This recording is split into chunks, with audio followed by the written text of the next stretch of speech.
Salve pessoal! Então, eh, hoje eu vou apresentar para vocês aqui os primeiros vídeos desse ano, né, a gente está começando evidentemente como a gente voltou para as sessões presenciais, os vídeos eles estão vindo um pouquinho mais tarde, e eles são basicamente vídeos de recapitulação das nossas sessões presenciais, né, então aqui vocês vão ter uma versão um pouco mais organizada daquilo que nós vimos de uma maneira talvez mais orgânica em sala, né, a gente fez debates e daí ao longo dos nossos debates a gente inseriu alguns conceitos, então muita coisa acaba ficando um pouquinho confusa, difícil de anotar. Finalidade desses vídeos, portanto, é que eles sirvam de revisão para as aulas de vocês. Nós temos também alguns vídeos mais antigos, né? A ideia é que esses vídeos aqui não passem muito lá dos 15, 20 minutos. Eu não prometo que eles não passem, porque às vezes os assuntos são mais longos de fato, mas eu vou deixar esses videozinhos aqui para vocês poderem fazer as revisões de vocês, fazerem as anotações, né, de uma maneira um pouco mais organizada, e vou deixar isso aqui em pastinhas para vocês lá no usuário de vocês no Blackboard. Tá bom? Então vocês vão ter acesso a esses vídeos à medida que eles forem saindo. Se vocês quiserem, vocês podem fazer aquela inscrição no canal e pedir para o canal avisar vocês também, que daí eu vou lançando algumas coisas. Nem todas elas, notem bem, vão ter relação direta a partir de agora com as aulas. Tem algumas coisinhas extras que eu vou lançar para aqueles que quiserem eventualmente dar uma olhada em alguns aspectos de filosofia, teoria do direito e assim por diante. Tem alguns assuntos próximos aí. Não vou me alongar mais aqui, porque senão nós não saímos mais desse tema, né? Então, o título da nossa primeira exploração que eu coloquei para vocês é Teoria do Direito, Direito, Ciência e Objeto, tá? Esse foi o tema das nossas duas primeiras semanas, e eu vou fazer um esforço aqui para poder resumir esses temas de modo que vocês tenham um acesso mais rápido, objetivo e direto ao tema. Eu coloquei aqui num primeiro momento para vocês o que significa ciência. Vejam que a gente tem significados diferentes do termo, a depender do estudioso que vai se debruçar sobre o tema. O que eu fiz foi tentar capturar alguns dos elementos que dizem respeito ao conceito mais tradicional de ciência, né? Esse conceito, ele na realidade é herdado de toda uma produção que vem desde lá o discurso do método, do Descartes, e vai sendo reconstruída com o passar dos próximos séculos num ramo específico da filosofia que nós chamamos de filosofia da ciência. Tá? Ele é paralelo a outros ramos que nós vamos estudar aqui ao longo do nosso curso e que nós exploramos, como, por exemplo, a epistemologia e a metodologia, né? A filosofia da ciência ela vai tentar entender, só para vocês terem uma ideia, como a construção científica se organiza, como o conhecimento científico é acumulado dentro de uma teoria interna, ela chamada de teoria do conhecimento, e vai tentar explicar como a ciência consegue consolidar certas teorias e fazer com que elas sejam estudadas de um determinado momento para frente, certo? A epistemologia, por seu turno, ela vai representar um trabalho realizado junto à nossa produção conceitual. A epistemologia, ela estuda como nós produzimos certos conceitos e como nós nos relacionamos com os conceitos que nós produzimos, tá? E, por fim, a metodologia ela vai tentar mostrar, ela vai fazer uma análise dos nossos caminhos de pensamento e ela vai tentar explorar os caminhos que são mais corretos. Vai tentar encontrar nisso uma maneira de verificar a correção do nosso pensamento. Vai tentar criar um filtro para a correção do nosso pensamento. Eu já coloco esses três significantes de cara, porque todos eles vão se interrelacionar nessa primeira grande produção temática que nós temos, tá? Uma ressalva, por que nós estamos estudando o conceito de ciência antes da gente ingressar efetivamente no que nós chamamos de teoria contemporânea do direito? Isso a gente faz porque o direito, por muito tempo, não foi compreendido como sendo uma ciência. E isso não é um privilégio, né, ou talvez um ataque especial às ciências jurídicas, mas é algo que, de alguma maneira, atravessa todas as ciências humanas. Então, todas elas, de alguma maneira, foram questionadas e muitas vezes foram lançadas de lado, como se elas não fossem ciências, né? E aí, por conta disso, o que nós temos é uma necessidade de explorar essa dimensão científica, essa dimensão que faz com que essas ciências sejam, de fato, ciências, quando confrontadas, sobretudo, com as outras ciências que já têm os seus lugares, digamos assim, garantidos na produção discursiva de um universo de conhecimento científico, tá? Então, vamos pegar primeiro as características do conceito tradicional de ciência para a gente entender por que as ciências humanas não se encaixam com muita clareza, né? Esse conceito aqui eu estou tentando revisitar a partir de alguns dos pensadores clássicos do tema e alguns defensores de linhas talvez um pouco mais racionalistas, como, por exemplo, Karl Popper, né, e o Henri Lakatos, né? O Lakatos e o Popper eles foram indivíduos que, de alguma maneira, fizeram a apologia desse racionalismo científico. E daqui a pouquinho a gente vai contrastar com um outro cara que eu citei para vocês na sala, né, que tenta colocar uma visão um pouquinho diferente. Aqui é principalmente o Popper falando, tá? Então, o que, que acontece? Né? O conceito tradicional de ciência ele tem três grandes atributos que vão nos interessar. O primeiro deles é a prática de verificação do valor verdade de afirmações. Como é que é, Rafa? Então, assim, veja, a ciência ela serve em determinado momento para tentar averiguar se as coisas que nós dizemos a respeito de um objeto que nós estudamos são ou não são verdadeiras. Mas como é que eu faço isso? Para eu conseguir fazer isso, eu preciso pegar essa afirmação e eu vou ter que ter um instrumento de verificação, né? Justamente, o verificar significa determinar se eu posso dizer que aquela afirmação que eu fiz é verdadeira ou se eu devo dizer que ela é falsa. Se ela for verdadeira, ela passa a integrar esse corpo de conhecimento que é a ciência que eu estou explorando. Se for falsa, eu tenho que descartar, eu não posso deixar integrar esse corpo de conhecimento. Tá? Eu posso, por exemplo, uma afirmação, pegar uma afirmação bobinha, básica aqui da nossa ciência. Né? A gente comentou em algumas sessões, por exemplo, que toda civilização, toda sociedade, todo grupamento, toda comunidade tem uma expressão do fenômeno jurídico, ou seja, tem um determinado direito, um determinado conjunto de regras, um sisteminha para regular sua população, formas de expiação de pecados, sei lá, né? Alguma coisa existe ali que nós podemos chamar de fenômeno jurídico, certo? Uma questão que nós podemos puxar aqui é tentar verificar se essa afirmação tem ou não tem consolidação científica. E lógico, se a gente for olhar a história das sociedades ao redor do mundo, a gente vai perceber que todas elas, pelo que sabemos, tiveram experiências que nós podemos chamar de fenômenos jurídicos. Elas tiveram regras, tiveram normas, tiveram algum tipo de discussão a respeito da justiça, tiveram algum tipo de discussão a respeito de como você espia pecados ou espia atos que agridem as divindades, sei lá eu, enfim, né? Cada uma vai ter o seu modelo, a sua forma, a gente vai ver um pouquinho mais para frente, mas todas elas, de alguma maneira, tiveram isso. Se a gente for fazer uma verificação, sentar, estudar a história desses povos, for olhar arqueologia, for olhar sociologia, for olhar a antropologia, a etnografia, a gente vai começar a descobrir que todos eles, de alguma maneira, se expressaram juridicamente. Então, essa afirmação pode ser entendida como uma afirmação verdadeira. O valor verdade dela, portanto, é verdadeiro, certo? E aí a gente acolhe isso no nosso corpo de conhecimento científico. Beleza?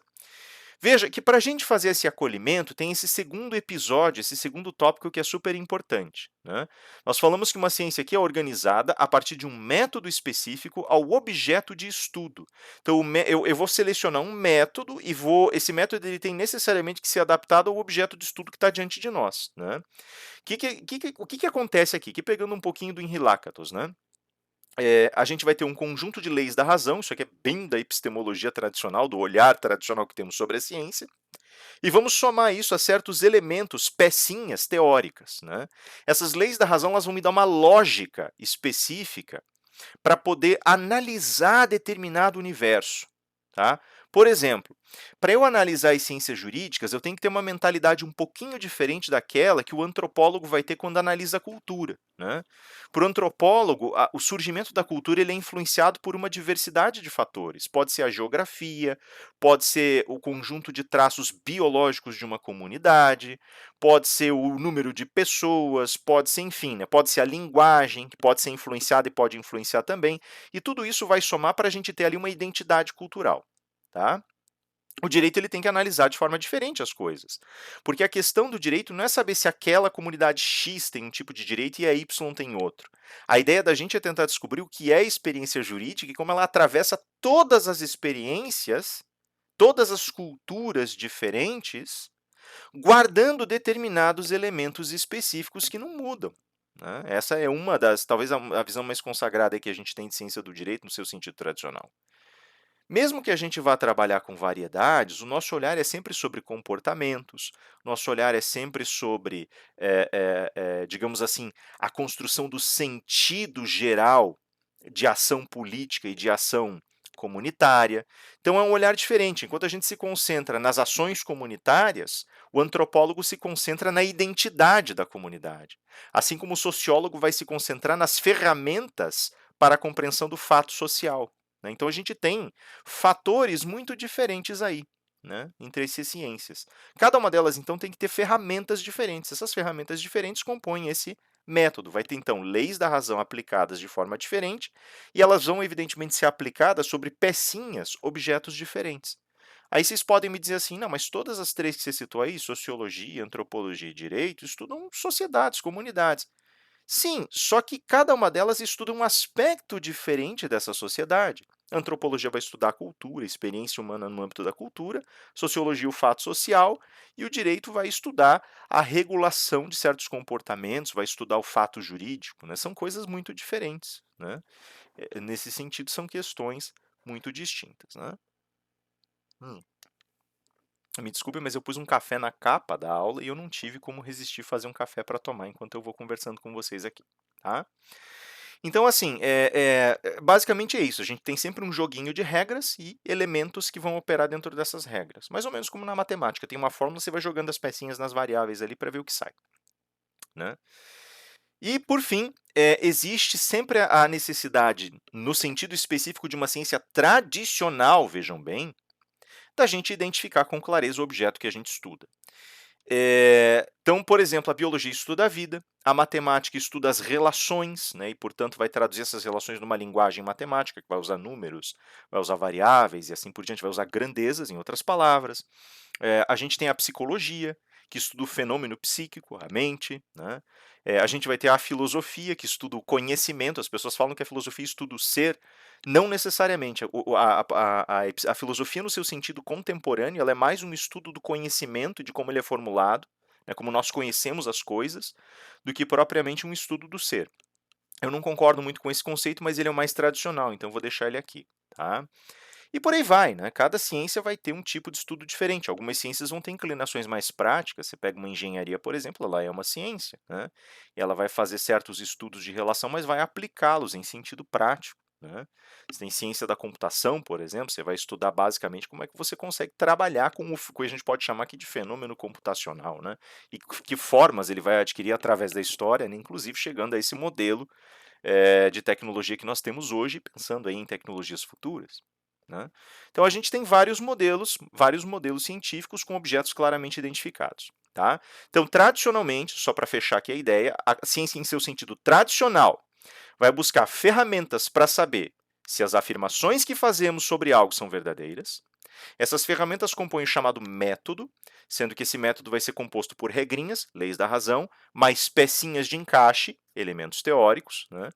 E isso tudo tem que vir da determinação de um objeto claramente identificado, né? E daí pode assumir várias formas a depender das ciências que nós vamos explorar. Então, podem ser relações, pode ser fato social, pode ser o fato jurídico e a regulação de comportamentos, pode ser o fenômeno psíquico, pode ser um monte de coisas, tá? Isso é o conceito tradicional. A gente tem objetos claros, métodos limpos e bonitinhos que nós vamos reformando na medida da necessidade, e nós conseguimos dessa forma determinar o que é que entre as coisas que dizemos é verdadeiro e o que é falso, tá? Então isso seria a leitura tradicional de ciência. Nosso primeiro problema, então, né? Aqui a gente já entra na página das dificuldades de definição do direito como ciência, e agora eu já vou ser bem específico, apesar de revisitar elementos das ciências humanas para poder sustentar esse argumento, né? Agora eu vou pegar um outro cara que tinha diálogo com o Henri Lakatos, eles eram amigos, né? E o Feyerabend, que é o cara que eu vou comentar agora, ele tinha uma leitura um pouquinho diferente. Ele tinha uma leitura que ele chamava de contramétodo ou metodologia anarquista, né? Não tem nada a ver com o anarquismo político, tá? Só para ficar bem claro. Não tem nada a ver com a questão política. A ideia de uma metodologia anarquista, ela provém basicamente de uma necessidade de alargamento do conceito tradicional de ciência. E o Feyerabend e o Lakatos, eles discutiram muito sobre esse assunto.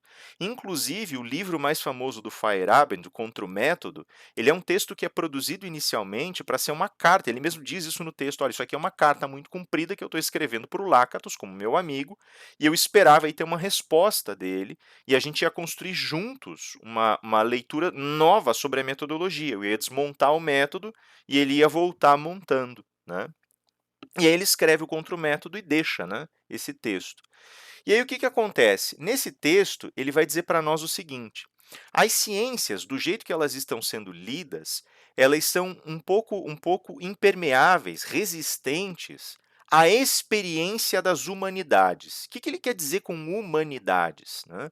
Humanidades são as várias ciências, práticas, processos artísticos, ofícios que lidam com o ser humano como centro de suas formulações objetivas, ou seja, que estão olhando para a experiência humana e estão estudando aspectos da experiência humana. E ele vai dizer que o conceito tradicional de ciência é muito resistente a isso. Basicamente, ele diz isso porque a ideia de humanidade ela é muito mais vulnerável a transformações, é muito mais fácil de acessá-la através de certas transformações históricas e culturais, e isso faz com que essa caracterização do objeto perca um pouco das suas fronteiras. Tá? Então, as humanidades elas deixam um pouquinho dessas fronteiras do objeto meio nubladas, né? meio intangíveis, meio difíceis de você tocar, meio impalpáveis. Né? E por isso a leitura tradicional de ciência ela não dá conta de recepcionar a experiência das humanidades no seu seio, né? dentro de si.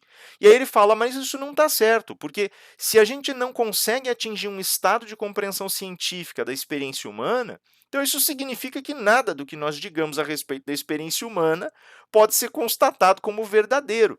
E aí a gente não pode, de modo algum, afirmar que fez algum progresso na compreensão da nossa própria experiência. Né? Então ele começa a se preocupar com isso e ele começa a tentar entender qual é a influência que essas humanidades têm sobre o próprio conceito de ciência. E é aqui que a gente começa, então, a nossa discussão. Então, esse primeiro tópico aqui, ciências e humanidades, é basicamente para declarar isso que o Feyerabend fala. Ele vai dizer, infelizmente, o conceito tradicional de ciência está muito fechadinho. Ele não recepciona as humanidades, ou seja, essa experiência imensa da espécie humana tentando se entender. E ele diz, isso está errado, precisa recepcionar. Né?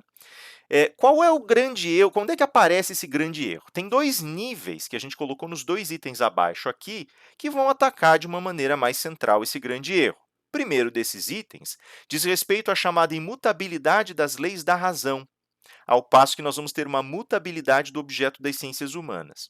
O que eu acabei de colocar para vocês a respeito das humanidades serem mais vulneráveis a certos acessos históricos e culturais, diz respeito exatamente a isso. A experiência humana ela muda com o passar do tempo. Ela se transforma. A gente começa a enxergar a nossa própria existência de uma maneira diferente. A gente enxerga hoje, aqui 2022, a vida de uma forma muito diferente do que a gente enxergava em 2019 por conta do processo da pandemia e por aí vai, né? Quem dirá 1950 ou 1920 ou 1890? As experiências são radicalmente diferentes, né?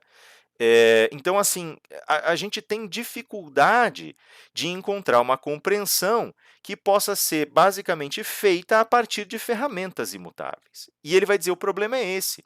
No que diz respeito a essa epistemologia, ou seja, essa compreensão dos conceitos no seu sentido mais tradicional, a ideia de imutabilidade das leis da razão está muito fortemente enraizada.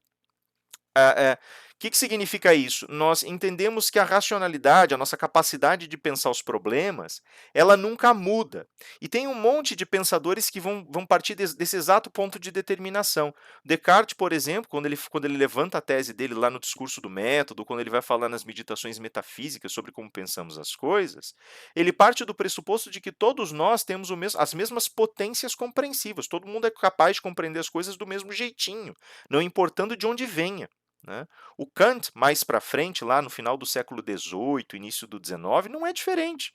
Ele também acha que todo mundo é portador de razão e que essa racionalidade da qual todos somos portadores faz com que nós devamos inevitavelmente chegar às mesmas conclusões sobre os temas, né? Então isso faz com que um ponto de discordância entre uma pessoa e outra determine que ou uma pessoa está certa e outra errada, ou as duas estão erradas e tem uma opinião que nenhuma das duas alcançou. Mas as duas têm perfeitas condições de compreender a verdade mais profunda, os dados, diante dos dados que são oferecidos e dos fatos que são apresentados, porque todos somos portadores de razão, certo? Eles não levam em consideração que esses fatores específicos, cultura, historicidade, experiências individuais, vão influenciar o olhar da gente e vão dirigir como nós construímos a ciência, como nós usamos ou exercemos essa faculdade racional, tá? E aí o Feyerabend tem uma compreensão clara disso, e ele vai dizer assim, olha, existem certos elementos estéticos, relacionais e sociais que atingem em cheio a produção da ciência.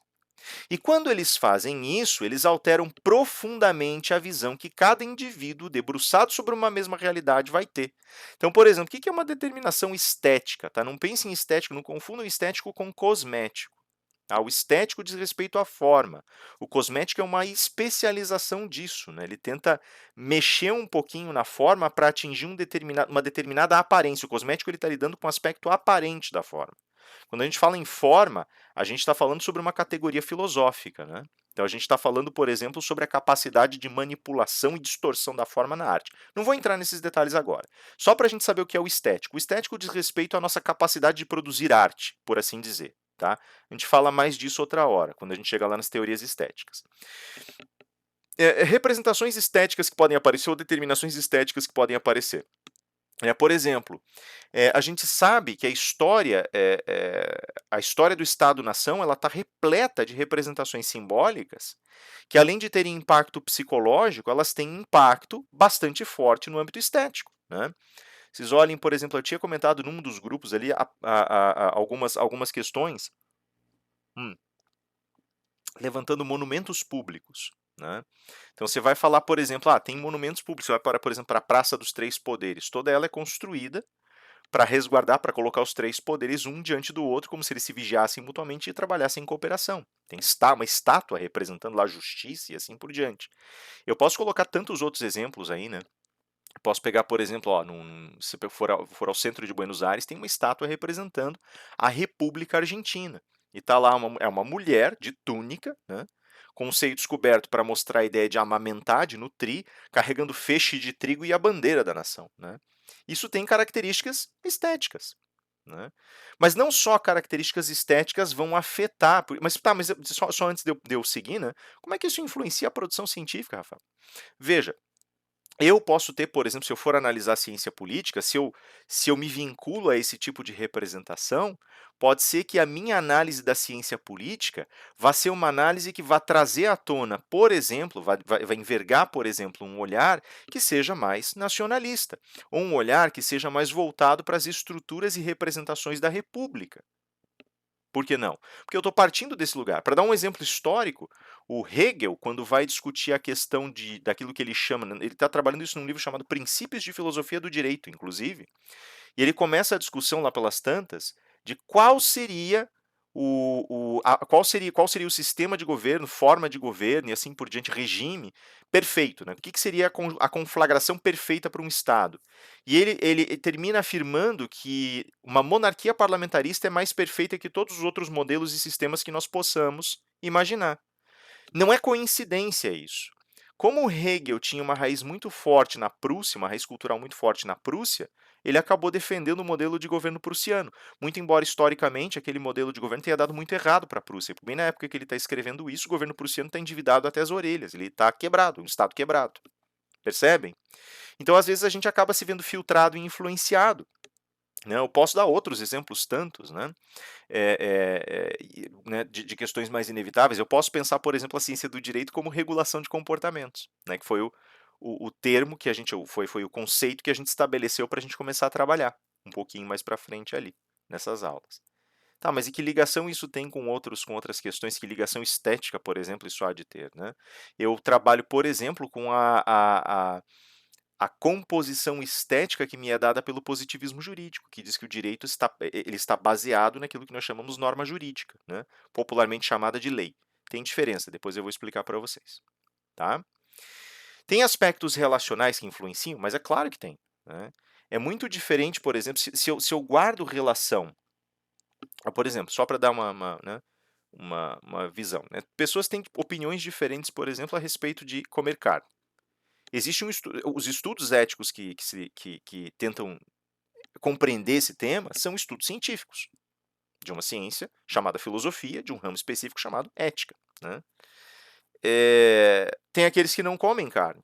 Pode ser porque tem convívio com animais, porque tiveram experiências diferentes, ou porque guardam essa relação mais próxima com outras espécies, não tem coragem de comer. Outras pessoas não se importam tanto. Às vezes até mesmo guardando relação com outras espécies, mas como se relacionam de uma forma diferente, ou como entendem que as espécies de animais domésticos são diferentes das espécies de animais de corte, elas separam e conseguem comer carne numa boa, né? Sem juízos, né? Sem juízo nenhum aqui, só para mostrar que relações diferentes podem levar a opiniões diferentes. E questões sociais. Veja, a construção social ela tem uma importância gigantesca a respeito de como nós vinculamos e construímos nossas perspectivas científicas e nossa compreensão de mundo, né? Se a gente for olhar aqui, a gente fez uma discussão de um caso, Terry Schiavo, e a gente mesmo brincou lá pelas tantas, muitos de vocês perguntaram enquanto a gente discutia esse caso, mas como era a relação da Terry Schiavo com os pais? E a gente falou, eles eram mais afastados, porque é da cultura deles que os filhos se afastem mais dos pais, mas não é da nossa.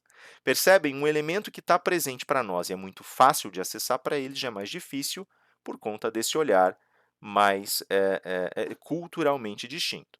Então, existe, então, só para revisar esse slide aqui, né, a gente não consegue alojar as humanidades num conceito tradicional de ciência, né?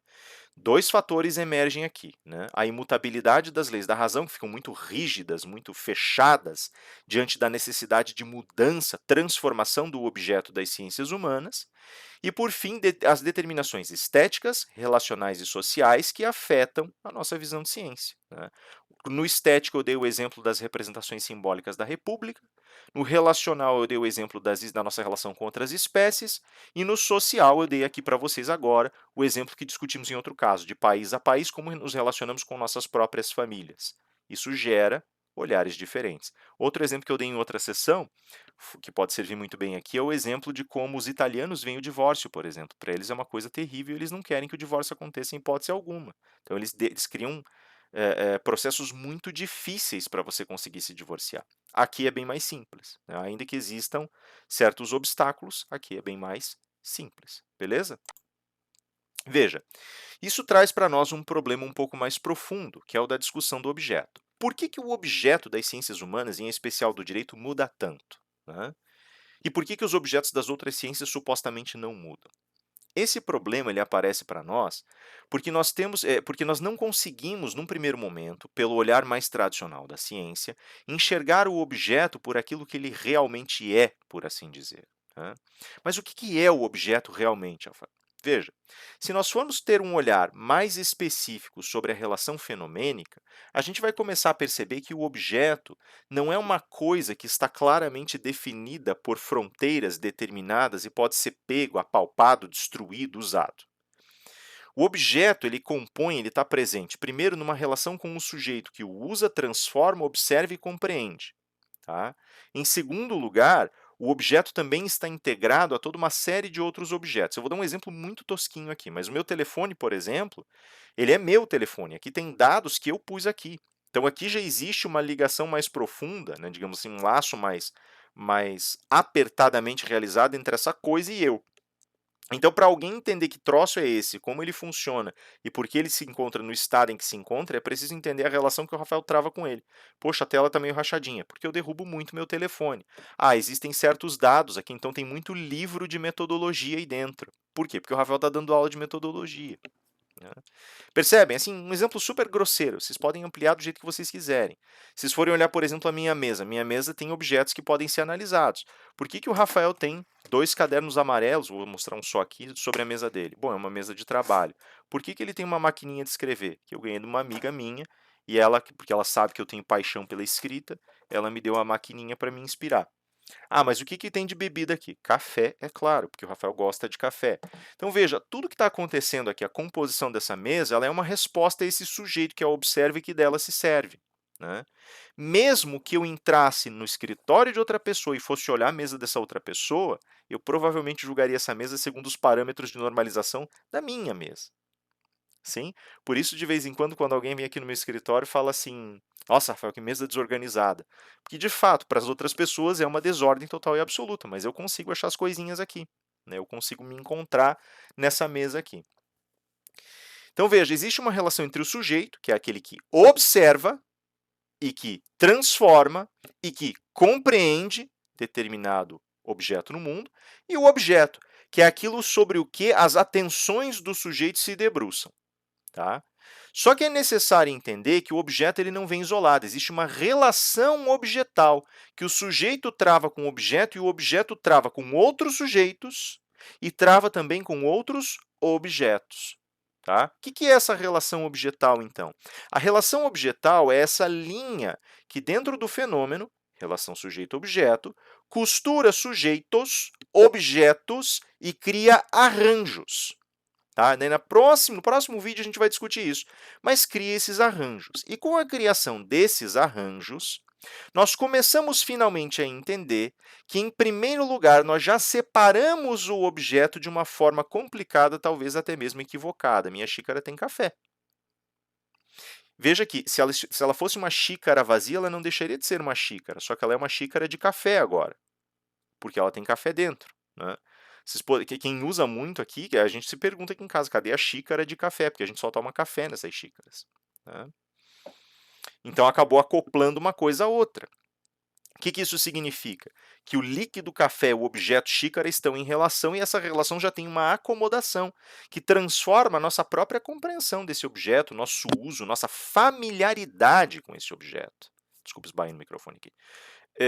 Percebem? Então, é esse movimento que é importante para nós agora para entender essa costura, essa relação toda. E aí o que acontece? Eu tenho 3 perfis que eu posso adotar, né, sobre essa questão. Eu posso, por exemplo, posso pegar essa xícara e transformar isso aqui num objeto científico. Então, eu vou tentar entender do que ela é feita, para que serve, por que foi feita, como adquiriu essa textura, essa densidade, essa coloração e assim por diante, né? Se ela é útil ou não é, né? Posso ter reflexões filosóficas sobre a xícara de café, eu posso pensar, por exemplo, em como as culturas entenderam a tal da xícara de café, né?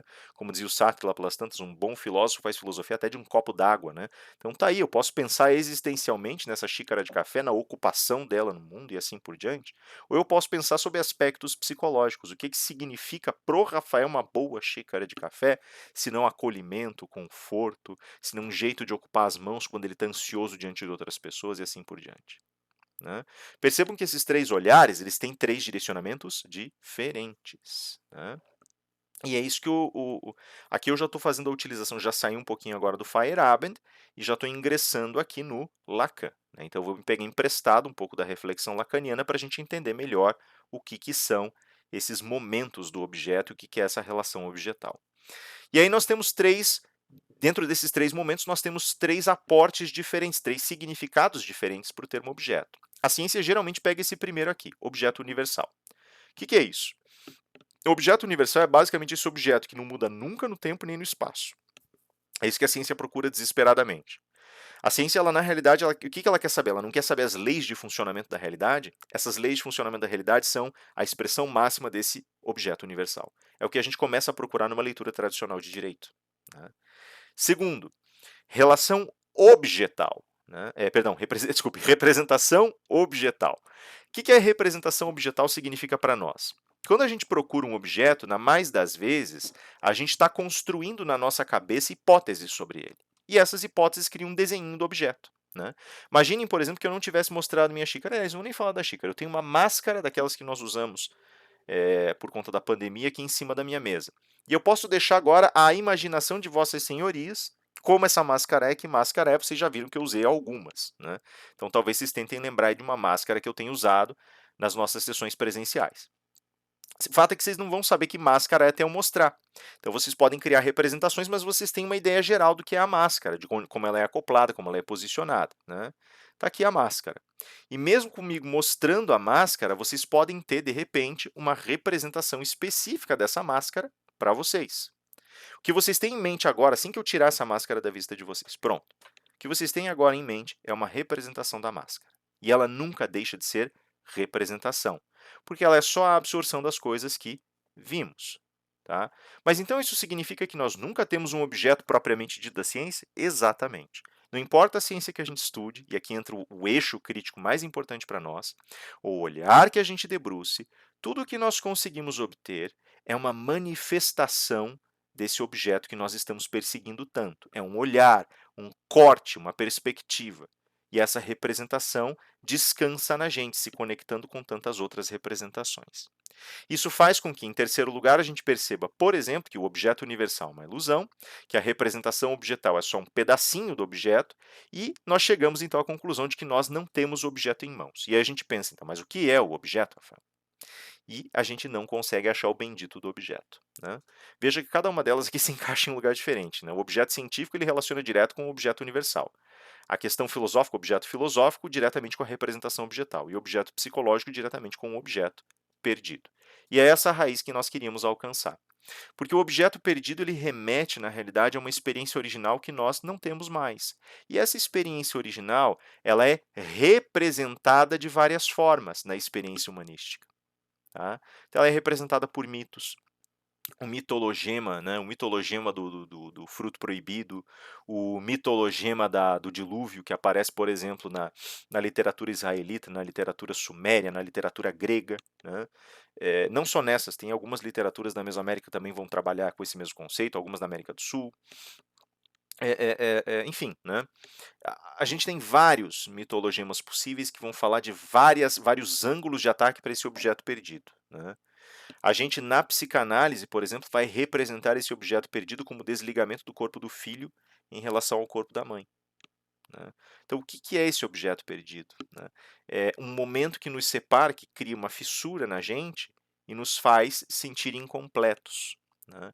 Então, eu, Rafael, me sinto incompleto e procuro a minha própria completude, e nós, como espécie, nos sentimos incompletos e, pela compreensão do mundo e sua transformação, tentamos buscar a nossa própria completude.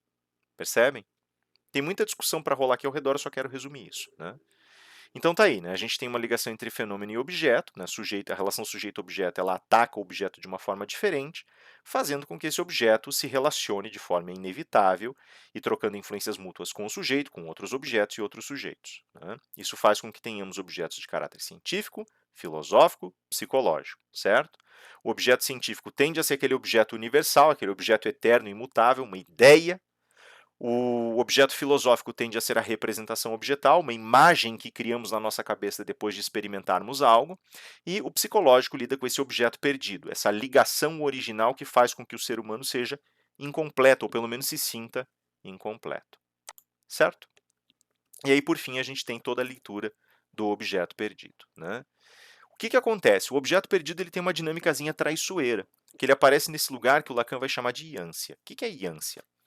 E ânsia é um abismo que surge, né, que aparece, um lugar vazio que aparece por conta dessa ruptura, por conta dessa quebra de laços. Tá? É isso. Né? Fica o vaziozão lá. Terminei um relacionamento, ficou um vaziozão. Né? Terminei minha faculdade, o que eu faço da vida agora? Estou trabalhando e agora? Qual vai ser minha próxima ambição? Ficou o vaziozão. Né?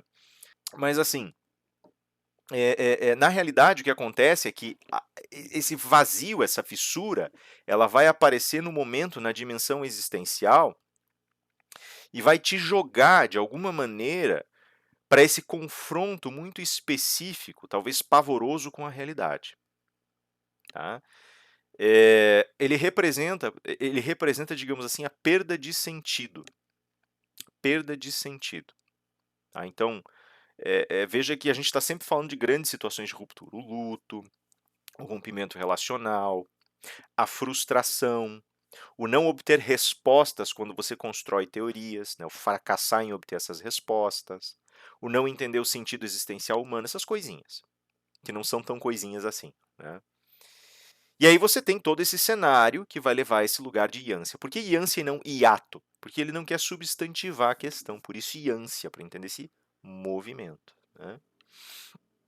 Veja, a gente tem aqui aquilo que a gente chama então de exibições da Yancey no âmbito das ciências jurídicas, né? Como a Yancey ela é geralmente disfarçada por uma representação, a representação ela não sobrepõe e ela não substitui, tá? Ela não está comunicando nada. O que ela faz é assumir o lugar para que você não tenha acesso direto a essa Yancey, para que você não se sinta vazio, né?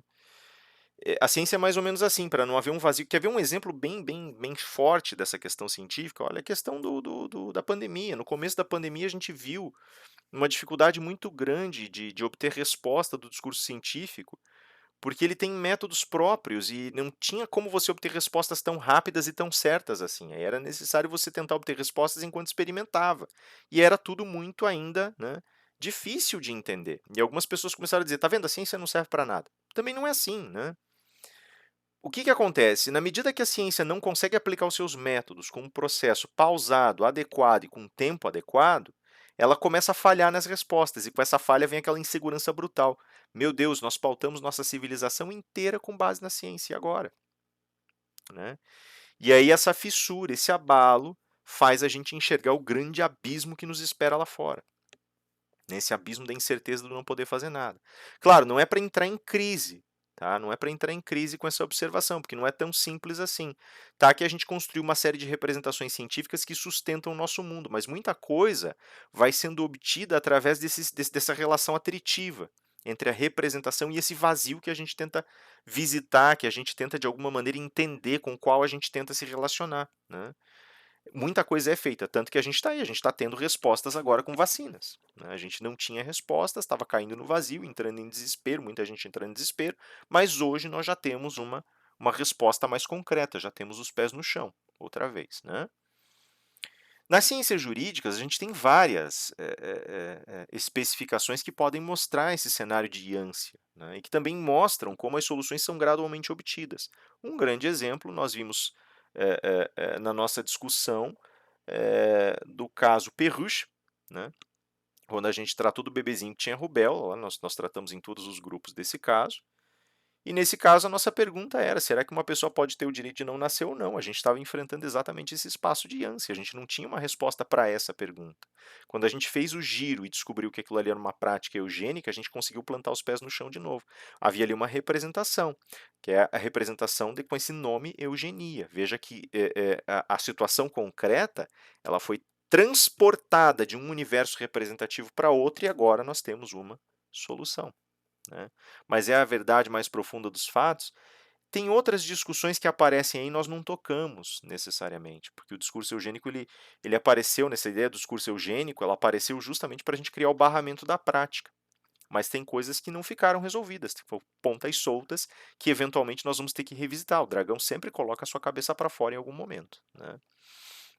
Então isso faz com que, em última instância, a gente comece a questionar o próprio sentido exploratório, né, das ciências, ou seja, que a gente colocou aqui como sentido de exploração científica nas ciências, né? Será que faz sentido continuar falando de um conhecimento que vai fracassar constantemente e não vai nos dar esse objeto perdido, já que ele é inatingível, impossível? Veja, a minha resposta ela não é uma resposta pessimista nesse sentido, ao contrário, ela é uma resposta eu consideraria até bastante otimista. Sim, não é só é bom que continuemos a promover explorações científicas, é imprescindível, é necessário, né? Faz parte da gente, como a gente vai ver na sequência, né? Viver essa dificuldade de enfrentar o objeto perdido, faz parte ter que conviver com a angústia que isso gera e faz parte encontrar motivação para tentar resolver essa angústia. Percebem? Então, tentar resolver a angústia, a gente está lá agora começando a discussão sobre procedimentos abortivos, tentar resolver esse problema é uma angústia e precisamos resolver. Tentar resolver o dilema, o Ledo, estava conversando com o professor Ledo esses dias, e ele estava comentando a questão da taxação das grandes fortunas. Tem uma angústia por baixo, por trás disso, que é a da desigualdade social. E a gente tem que resolver esse problema de alguma forma, não interessa que caminho nós vamos seguir. Existem tantas outras formas de angústia. Tem a angústia da tecnologia, como nós vamos regulamentar tecnologias que são desenvolvidas, bem dizer, sem que a gente tenha uma compreensão prévia total do que elas significam. Tá aí um exemplo, né? Tem uma angústia embaixo, percebem? Então, tudo isso, na realidade, é importante e é necessário. A discussão científica ela serve exatamente para isso. Entre sucessos e fracassos, ela permite conduzir a vida, ela permite superar a angústia até o próximo conflito. E é assim que funciona, né? Não há por que a gente entender que deve se render só porque os conflitos sempre retornam. O importante não é não ter mais conflitos. O importante é que a gente descubra coisas novas e aprenda a realizar coisas novas a partir dos conflitos que vive. Então, o importante, portanto, é que a gente cresça com os conflitos que vivencia. Enquanto isso estiver acontecendo, nós estamos bem. Beleza, galera? Eu provavelmente vou editar algum pedacinho ou outro, devo ter editado nessas alturas um pedacinho ou outro para tentar encurtar um pouquinho o vídeo, que ele ficou bem grande. Mas é isso aí, galera. Eu deixo vocês então e volto no próximo vídeo fazendo uma discussão mais pontual sobre a fenomenologia do direito, a dualidade da espécie e encaminhando a gente para o problema do justnaturalismo num primeiro momento. Beleza, galera? É isso aí, espero que vocês gostem. Depois deixem um feedback para mim desse vídeo, para eu poder saber mais ou menos que rumo tomar com esses vídeos aqui. Me digam se foi útil e me contem se vocês gostariam de ver outras formas de material, outras discussões, outros estilos de slide aí nas nossas explorações. Beleza, galera? É isso aí. Deus abençoe vocês. Até a nossa semana e até mais.